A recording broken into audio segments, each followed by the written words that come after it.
Hi, it's Sheridan again here from Power Hour Training, popping up with another tip to energise your training sessions, particularly bite-sized ones where we really have to make every moment work.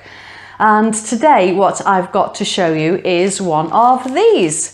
It's obviously aimed at kids. It's a do-your-own jigsaw puzzle, comes with pens and all the rest of it. And I just find these really handy to use in training sessions. They don't cost much. I'm quite tight. This would have cost me £2 or £3, which I admit, if you're going to be rolling out to 100 people, that adds up. But if you're only going to be using 12, then that's not too bad at all. The way I use these, there are a number of different ways. One is as an icebreaker. So particularly if you're doing team icebreakers, if you've got a large group, you can get people to work in maybe groups of 4 and put together a picture of what the team looks like, and they can introduce themselves that way.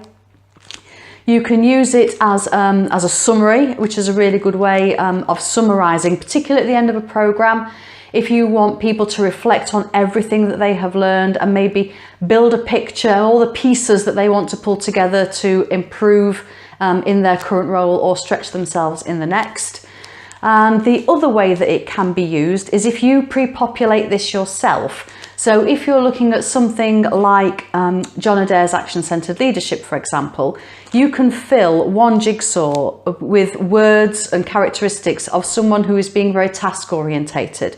You can fill another jigsaw full of words that characterize someone who's being very team-orientated, and so on. And then you can mix up all the pieces. And then the task for the group obviously is to make 3 separate jigsaws, one which is focused on task, one which is focused on team, and one which is focused on individual. So it's just a nice alternative to sort of flip chart work and post-it note work, particularly as sometimes we are short on space.